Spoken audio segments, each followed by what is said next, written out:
Hey yo, what is up guys, it's your boy Tway here, and this will be a video simply because I kinda dig the interview that they've recently had on Lost Ark. So without further ado, let's get to some of the, I would say, huge announcements that they made within this interview. So first off, I'll scroll all the way down.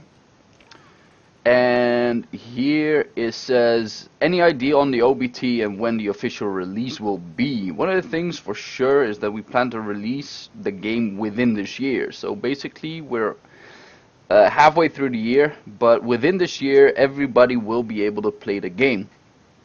So that to me was a pretty big announcement. Whether they will be able to uphold this statement, not quite sure, but let's just hope for the best. Alright. That was one of the first things that I really noted, but let's just go over some of the things that made me as a player really happy to see that feedback is being taken into account. Now, just to state, the guy that was interviewed was the lead director of Lost Ark, and he was into the development of like in the very beginning of Lost Ark. So he sorta should know what is going on within this game. So yeah, there's like a lot of things that he addresses, but let's just get over a few things. Currently, there was a part about bards being like either too easy or very reliant on within the game. Because if you did Guardian Rage, which is like the end game content, you would need to have a bard, like almost 100% to clear like the harder parts. But they said something like, okay, we're going to make her a little bit harder. Instead of having a instant heal, we'll have like an AoE circle that you have to put down with a small delay, so maybe it could be cancelled or whatsoever. So there are like a few mechanics that they will add to Bard to make it either harder or less rewarding. They also said like, okay, if you want to have like very good healing skills, you have to add the tripods.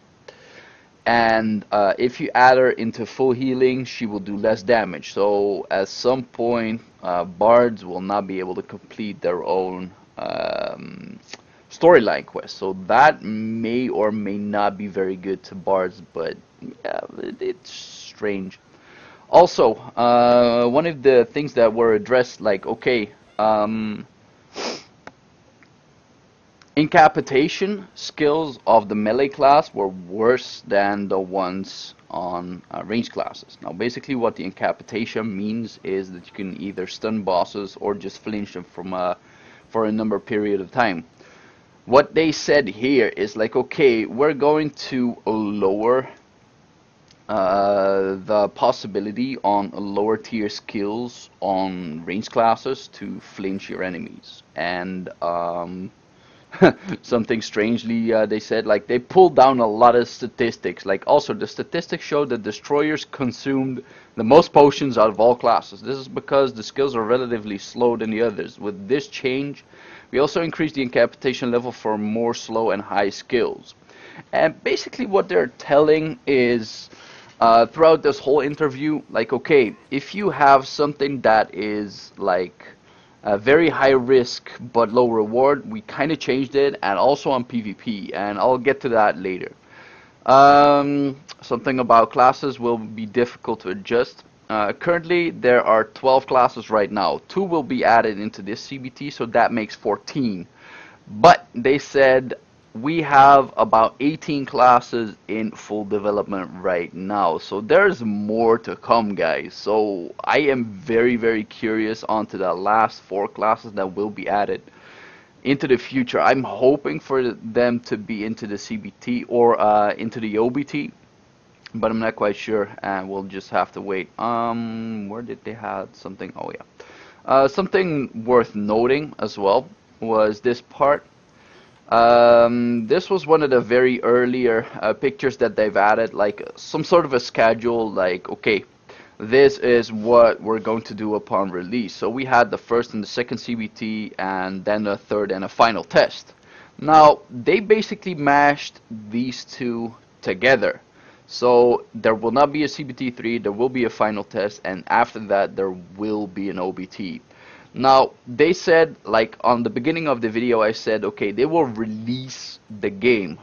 So it does not state that it will be OBT. Most of the times, I think that an OBT is like similar to a release, but it's not. So possibly, if I can make a simple guess, I think the OBT will be near August. But that really depends on how they will like transport all of the feedback, because the initial things that they said on what they were doing is, throughout this whole letter they said something about, okay, we want to have our game criticized as much as possible, so all of the content that we're either unsure about or really needs some addressing, we're just going to implement that. And now onto the third CBT, or the final CBT in this case, they said like, okay, at this point we're like very curious on everything that we've implemented in terms of gaming experience and how to, let's say, how the convenience is. They said something about many users complain about the inventory. Will there be a change? Well, they said something like, okay, problem with the inventory was not that it had not enough spaces, but there was so many stuff going on into your inventory that you have to like run back to base, clear your whole inventory, do it again, and the frequency of that was way too high. And 200 slots or even more would not have fixed that. So they added two things. One, you can salvage your items on the spot. Second, they removed all of the cards that you can get from monsters and actually put it onto a second tab. So that one would not have as much of a problem. So small changes like that really do give me the impression that they're really changing the game for the better. Let's see if there's anything else that I need to address, and I know there will be. Oh yeah, they said something about cube changes and let's say the Tower of Infinity. Now they said that, okay, you could get like massive items from cube, which I got as well, and they basically state that, okay, we are aware the fact of getting high level items from cube and gambling will be unhealthy for the game in the long run and will be changed when the game is released. So basically they said like, fuck no, not on the game release, because there needs to be a certain development within the game to get whatever. Now I wonder if why the slave freeing system was developed. Basically there was an island where you could free slaves, and once you've done that you could get a gachapon kind of like chance to get good items, and you can actually get a very good storm sailor. So yeah, there were many things that you could do with that, and they changed it somewhat, but I haven't really been into that all that much. Let's see.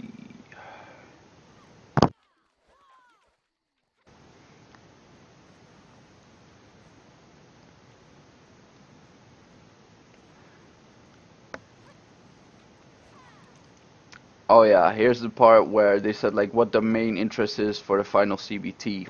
They had a very great analogy on what they would like to, where they would like to draw the line.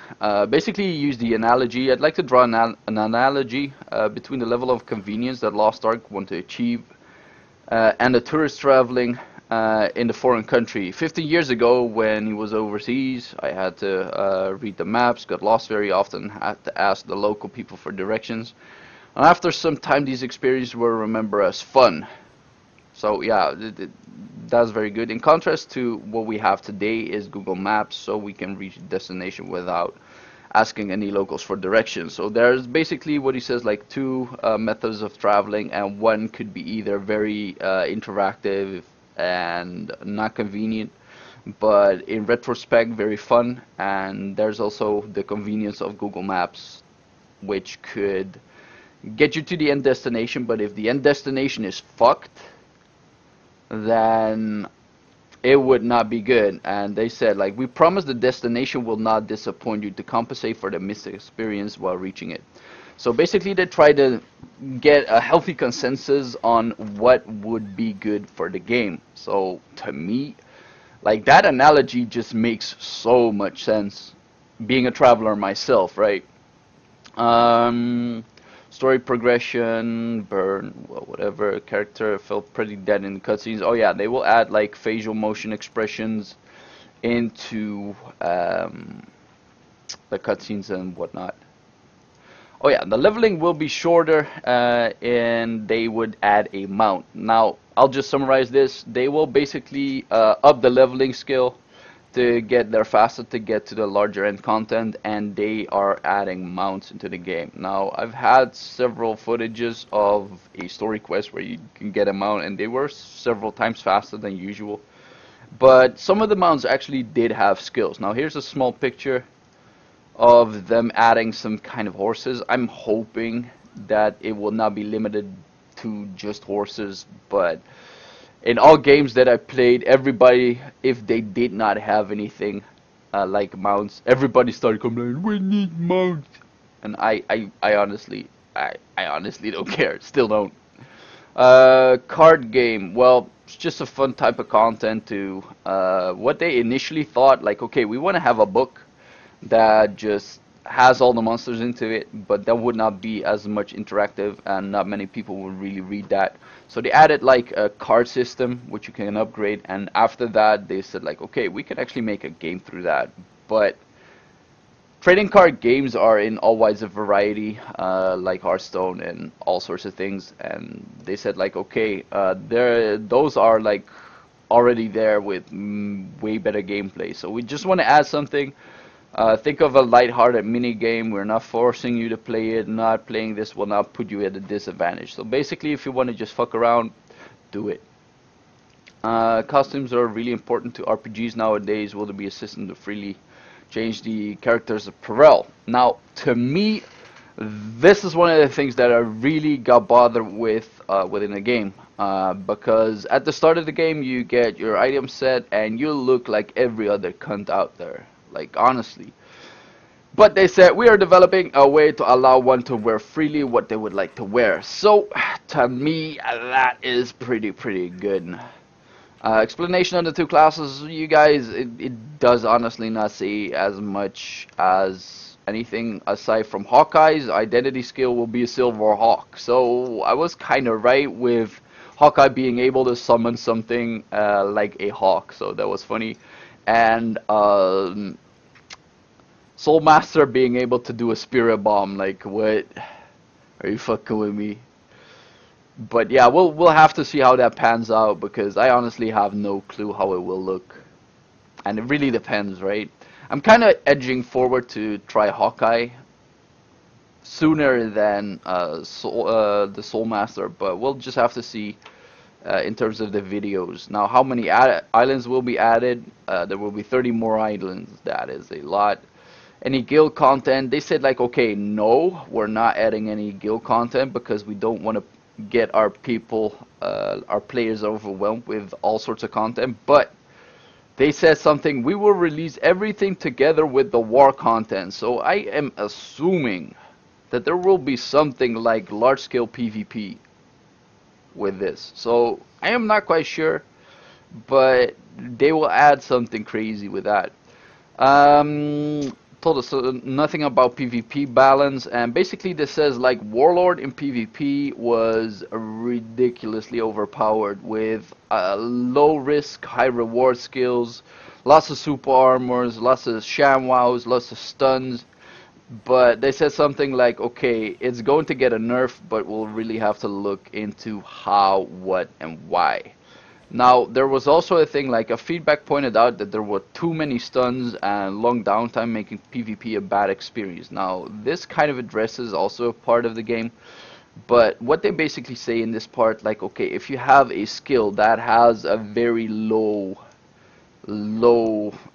risk, but high reward, then it's iffy. I can only remember my Arcana knockdown. It was a circle around me and it was popped instantly. It was so easy to land. You could just pop in, pop out, press the skill, and then if you don't hit it, you can just run around. Cooldown was about 6 to 8 seconds, so really, really short in my opinion. But they said like, okay, we're going to change that. So if you do a very high risk skill, you'll get basically a longer stun, longer knockdown. But if it is for a low risk, the stun will be either changed or less long than usual. So they're basically trying to see and feel out how that will end up. So I'm not quite sure, but it really looks like they're thinking on how they want to change the game to make it both enjoyable and fast-paced, like their initial idea. Something about the new raid bosses. Funny thing was the highest raid boss, Berrytooth, actually got beaten within the second CBT, and they were so surprised that like anyone beat it because the development team did not even beat it once. So that was quite fun. But the new raid bosses, there are about 3 or 4 of them, and they will even be stronger. So that will be a lot of fun. I'm pretty sure that I won't be able to play that, but we'll just have to see. Also, for Guardian raids, they said something like, okay, we don't want to have a massive amount of people on the screen just to be slapping skills and whatnot. So their magical number so far was like 8 people. Current raids were 4 people, so 8 people would be something like a guild raid or whatnot. So I'm quite curious on how that will develop. Oh yeah, no console will be like it won't change platform from PC to console or whatever, but pad will be supported pretty soon. So I'm kind of curious on how they will do that, because honestly, with just my mouse and keyboard, I was happy. I was really happy. Let's see. Oh yeah, something about pay to win, but this really, really just puts a wedge like between my neck and my head. It's just like not working. So they said something like, we really do not want any content with pay walls in our game. Our content that have you play over and over again, grind every day that forces you to play the game is the same. So yeah. Basically, they said like, okay, our company respects our decision and reports us. Yeah, nice. Supports us. Our development team has this philosophy in mind, and we're aiming to be a successive competition not only on the Korean market but in the global market. So also, they have ambitions to globally release this game. That is pretty fucking amazing, guys. But whether this will be soon or not will, I think it will really depend on the success of the Korean version, but we'll just have to see. So yeah, no pay to win walls, no yeah, let's just hope no pay to win walls in the release on the global market. That is about it, to be honest. So yeah, there's a lot of things that really piqued my interest, which was the reason for this video. Also, if you really want to see this thing, just I'll put the link into the description of the full letter. It takes a little bit of reading, but I honestly got a little bit of hype back. So yeah, hope you guys enjoyed. This is Twibby. Peace.